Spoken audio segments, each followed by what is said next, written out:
Good day. So it's John here from Stack the Pads. So this next video, we're going to talk about doing your video editing with Filmora X or Filmora 10.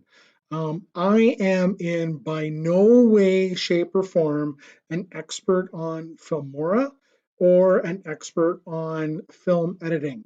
I leave that up. I've gotten most of my information and skills on how to do the absolute bare minimum to make my product kind of look good from Daniel Battelle and from Don V. I use those guys whenever I want to learn how to do anything. I go to those two guys. But hopefully, this video will at least get you started on how to bring in media and how to start doing your edit.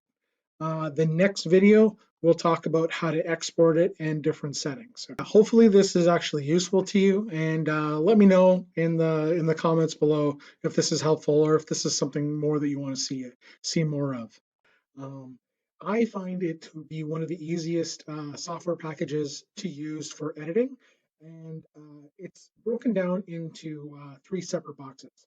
Number one, right here is your media box. Number two is your video viewing box, and number three is your timeline editing tool. So a couple of things before we get started is in the settings, so we can go up to File, we can go up to Project Settings, and we can set the aspect ratio.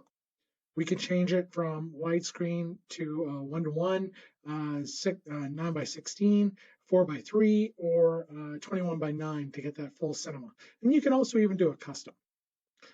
And in terms of the resolution, I can change the resolution to fit whatever I needed to.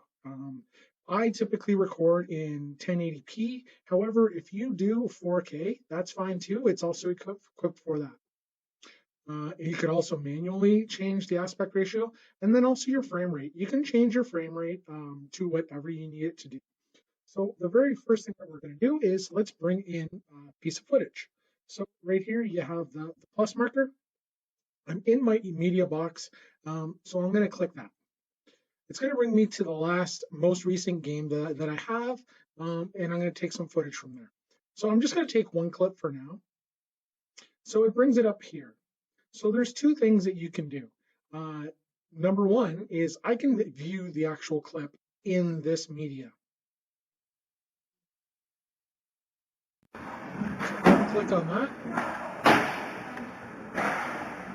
And it'll play the footage in here. Now I can do a few things. I can go with the markers to mark my in and my out, and then I can drag it down to the toolbar to just have that one section of footage. However, this is an 18-minute clip, so I'm not going to do that. So I'm going to take a look at the footage. I'm going to go down to the properties, and I'm going to see what did I shoot this in, because just in case if I forgot. So I filmed it in 1080p, but I filmed it in 60 frames a second. Okay.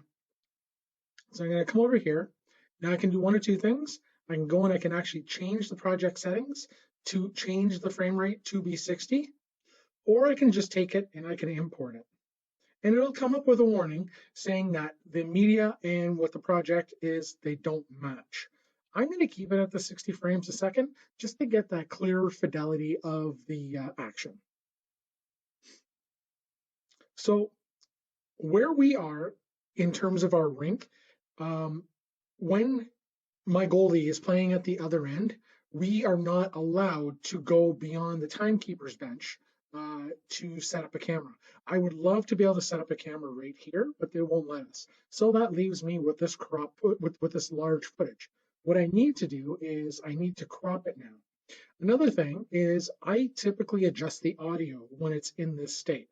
So you see there's two bars. This is the actual visual media bar here, and then this is the actual audio bar.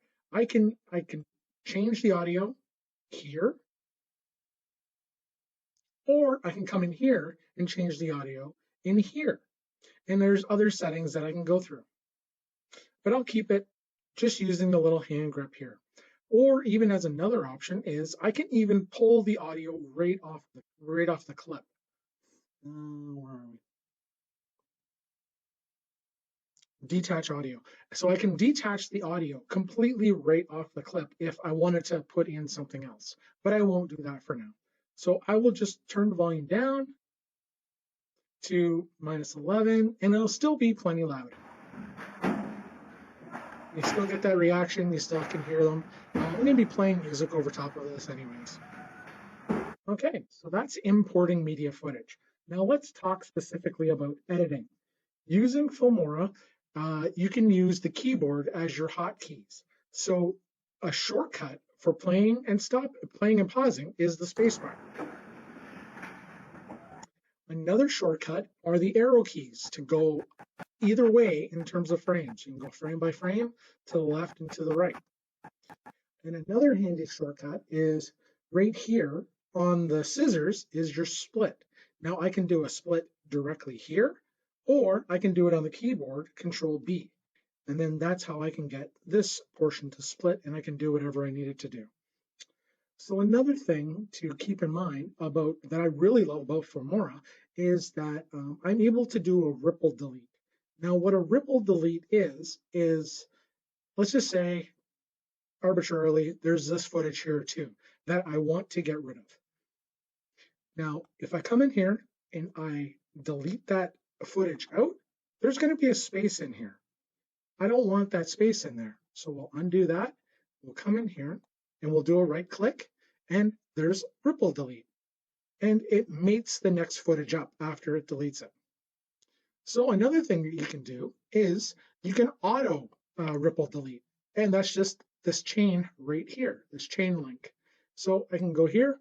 Once I've picked my footage, I hit the delete button and it just gets rid of it and it mates the footage back up.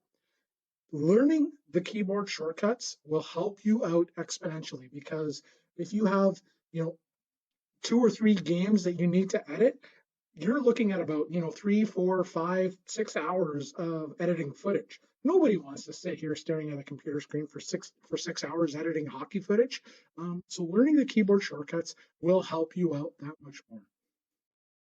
All right, dudes, hopefully that helps you out and at least get you started editing your video footage. If you got any questions, comment down below.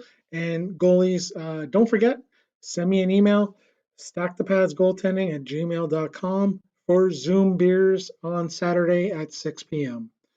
Right on. Take care.